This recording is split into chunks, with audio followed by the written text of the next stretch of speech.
The nurse was only injecting medicine into the rich man, but she accidentally mistook morphine for a painkiller, instantly leaving the rich man with only 10 minutes to live, because she had injected 100 milligrams of morphine at once. I messed up. You gave me 100 milligrams of the good stuff. That dosage was not just deadly to humans, even an elephant could not survive it. Terrified, she hurriedly searched through her medical kit, but she could not find the antidote anywhere. Seeing the nurse panic in fear, the rich man actually comforted the young nurse who had cared for him for years. But how could she stay calm at a moment like this? Because if the rich man received no treatment within 10 minutes, heart failure would take his life. He's not here, Harlan. Even worse, 3 minutes had already passed. The helpless nurse could only call an ambulance, but the rich man hung up the call immediately, because their mansion stood in the middle of nowhere. An ambulance would need at least 20 minutes to arrive. There was simply no time left.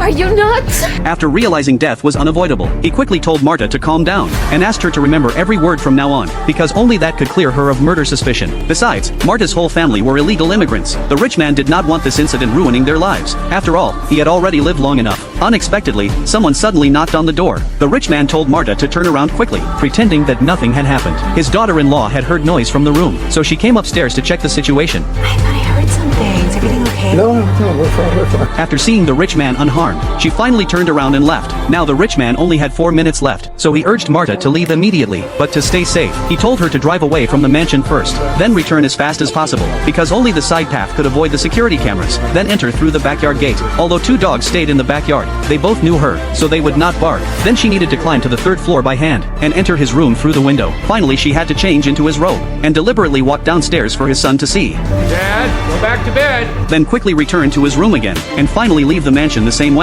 That way her alibi would become perfect. The next morning when the maid went to wake the rich man, she discovered a horrifying scene in the room.